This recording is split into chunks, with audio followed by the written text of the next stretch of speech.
Ésaïe, chapitre 19. Oracle sur l'Égypte.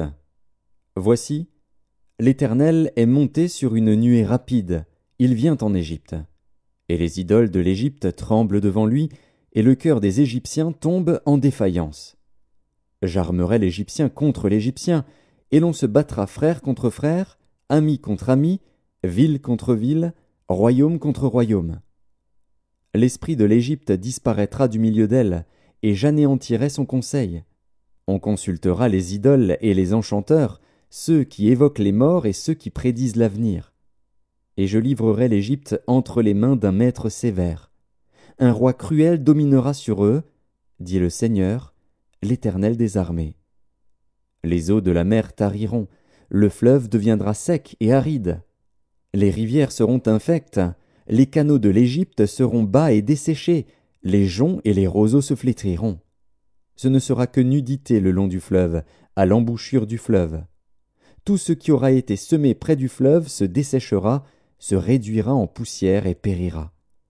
Les pêcheurs gémiront, tous ceux qui jettent l'hameçon dans le fleuve se lamenteront, et ceux qui étendent des filets sur les eaux seront désolés. Ceux qui travaillent le lin peigné et qui tissent des étoffes blanches seront confus. Les soutiens du pays seront dans l'abattement, tous les mercenaires auront l'âme attristée. Les princes de Tsoan ne sont que des insensés, les sages conseillers de Pharaon forment un conseil stupide.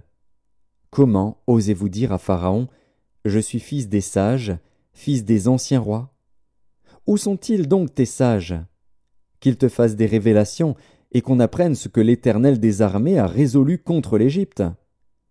Les princes de Tsoan sont fous, les princes de Noph sont dans l'illusion, les chefs des tribus égarent l'Égypte. L'Éternel a répandu au milieu d'elle un esprit de vertige, pour qu'il fasse chanceler les Égyptiens dans tous leurs actes, comme un homme ivre chancelle en vomissant. Et l'Égypte sera hors d'état de faire ce qu'ont fait la tête et la queue, la branche de palmier et le roseau. En ce jour, l'Égypte sera comme des femmes.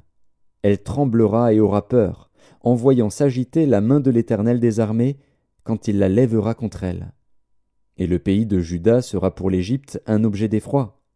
Dès qu'on lui en parlera, elle sera dans l'épouvante, à cause de la résolution prise contre elle par l'Éternel des armées. En ce temps-là, il y aura 5 villes au pays d'Égypte qui parleront la langue de Canaan, et qui jureront par l'Éternel des armées. L'une d'elles sera appelée ville de la destruction. En ce même temps, il y aura un autel à l'Éternel au milieu du pays d'Égypte, et sur la frontière un monument à l'Éternel. Ce sera pour l'Éternel des armées un signe et un témoignage dans le pays d'Égypte. Ils crieront à l'Éternel à cause des oppresseurs, et il leur enverra un sauveur et un défenseur pour les délivrer. Et l'Éternel sera connu des Égyptiens, et les Égyptiens connaîtront l'Éternel en ce jour-là. Ils feront des sacrifices et des offrandes, ils feront des vœux à l'Éternel et les accompliront.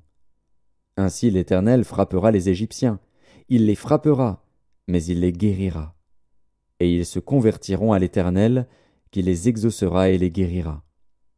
En ce même temps, il y aura une route d'Égypte en Assyrie.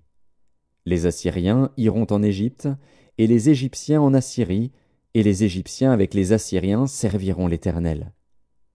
En ce même temps, Israël sera, lui troisième, uni à l'Égypte et à l'Assyrie, et ces pays seront l'objet d'une bénédiction. L'Éternel des armées les bénira, en disant, « Béni soit l'Égypte, mon peuple, et l'Assyrie, œuvre de mes mains, et Israël, mon héritage. »